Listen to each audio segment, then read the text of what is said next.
Thank you for the invitation to the speech in Asia Insurance Review in Colombo, Sri Lanka. Sri Lanka is one of the places that I would like to visit, not only for the seminar but also for holidays. But I'm very sorry that I cannot be with you, but I'm delighted to deliver my message by this video presentation. I will make a very brief presentation on IEIS and IEIS risk-based capital approach. And I assume that you have received my presentation slides, and in that slide we have much more information that I'm going to present. So I hope that you can read these presentation slides after my presentation. Today I would like to briefly mention three issues. One, first, introduction to our association, IAIS, International Association of Insurance Supervisors. Second, insurance core principles. It's a Bible of IAIS or insurance regulators. And third, insurance core principle 17. This is the foundation of risk-based capital. First, IAIS. IAIS, International Association of Insurance Supervisors, was established in 1994.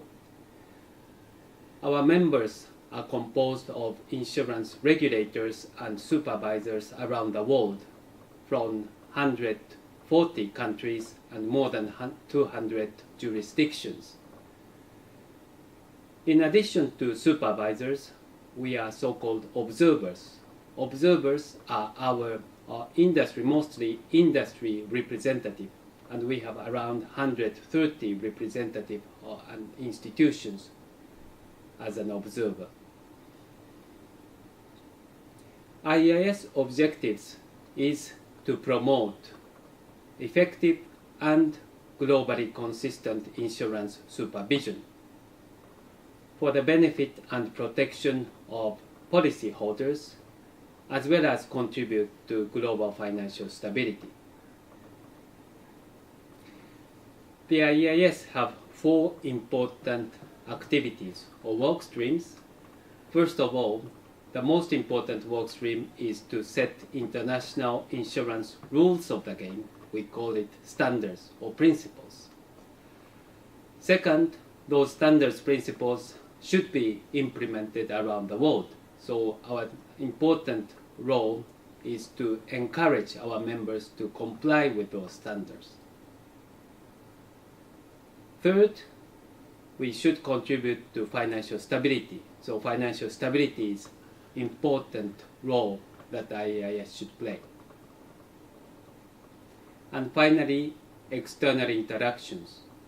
We have important stakeholders as well as our partners, so we work very closely with those groups.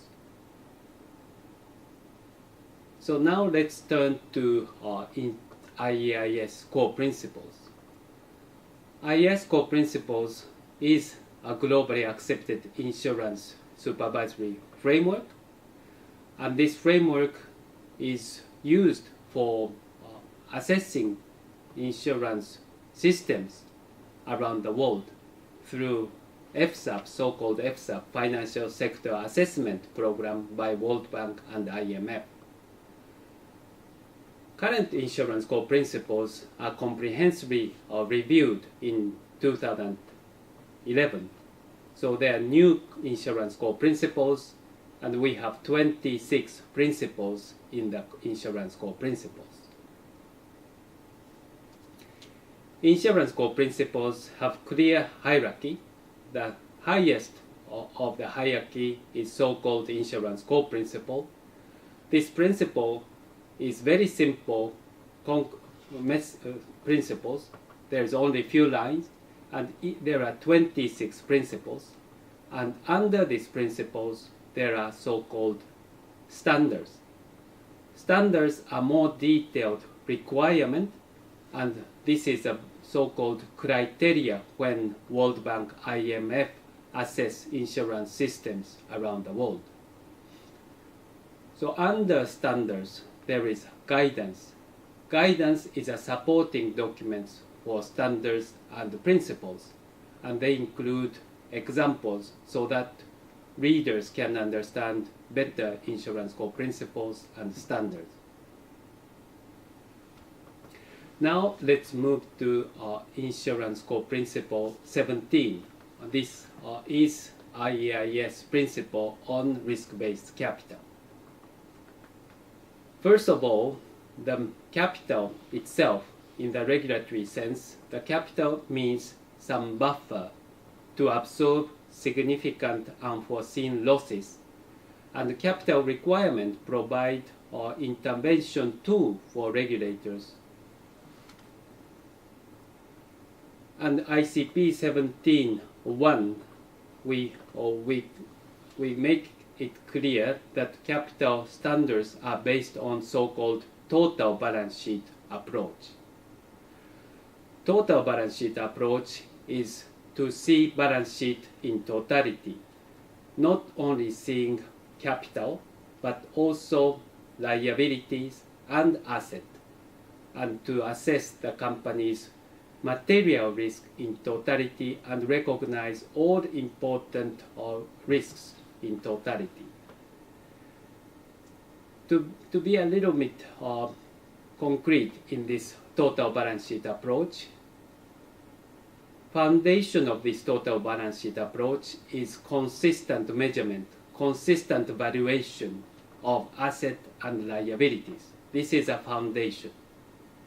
And also total balance sheet approach have to have an explicit identification of risks, and all risks have to be recognized in this total balance sheet approach. And total balance sheet approach key components there are three key components: technical provisions, required capital, and capital resources.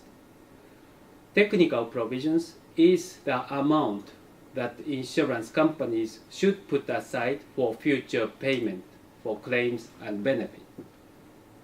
And required capital is a financial requirement set by supervisors in addition to technical provisions. And capital resources is assets in excess of all liabilities. So insurance companies hold this capital as a buffer, and this is the amount. Capital resources is the amount that insurance companies hold. In the slides, we put this chart of very simplified chart of financial balance sheet. First, in the left side, there is technical provisions and the capital resources. And this capital technical provisions and capital resources should be compared with capital regulatory capital. And technical provisions are composed of current estimate plus risk margin. So this is a composition of technical provisions. And on the top of that, capital requirement or regulatory capital requirement. And the capital requirement should be compared of available capital or capital resources. And there is a two threshold minimum capital requirement and prescriptive capital requirement. There are few important message in ICP 17.2 regulatory capital requirement. First, capital requirements are sufficiently high for insurance companies to continue to meet their policyholder obligation in case of unexpected loss. Second, quality of capital is high. We put it highest capital quality in the ICP 17.2. Third, taking into account globalized insurance business, we put very much stress on so-called group capital requirement in addition to entity capital requirement, group-wide capital requirement. ICP 17.3 and ICP 17.4 is regarding solvency control levels. There are two control levels we put on these principles. One is prescribed capital requirement, under which insurance supervisors should intervene to the companies. Second, minimum capital requirement, under which companies are not viable, not solvent. And this control level, in other words, ladder of intervention, is extremely important regulatory tool that supervisors intervene in the companies. When we determine our regulatory capital, there are some important principles. This is a principle ICP 17.6 and 17.9. One important principle is open and transparent. So not only regulators, but all companies should understand clearly what the requirements are. Very transparent approach is extremely important. Second, there are two approaches in capital requirement. One is so-called standardized approach, and second, another approach so-called internal model approach. And both are very important approach of capital requirement. Third, a very important principle is insurance or capital requirement have to address all relevant and material categories of risk. It's very evident but very important principle. Fourth, insurance capital requirement should set very appropriate target criteria. And finally, insurance capital requirement should be proportionate. That means that in accordance with nature, scale, and complexity of insurance operations, capital requirement should be developed. Now, the final part of this presentation is just summary of what I have described. So capital requirement, there is a foundation. Foundation is sound, globally consistent as valuation and measurement. So accounting issue is very much important as a foundation.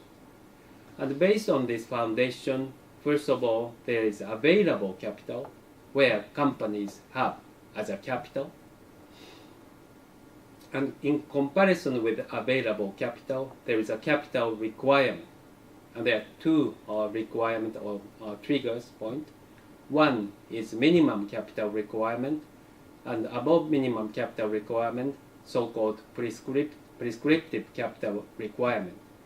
And there are two elements of capital requirement, and we compare available capital and capital requirement, and that will the tool that the regulators assess the financial soundness of insurance companies.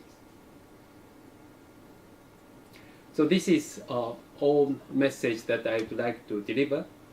And I know that Sri Lanka is now moving towards risk-based capital, and IAIS insurance core principles I hope that it will be helpful for your future development of sound risk-based capital approach.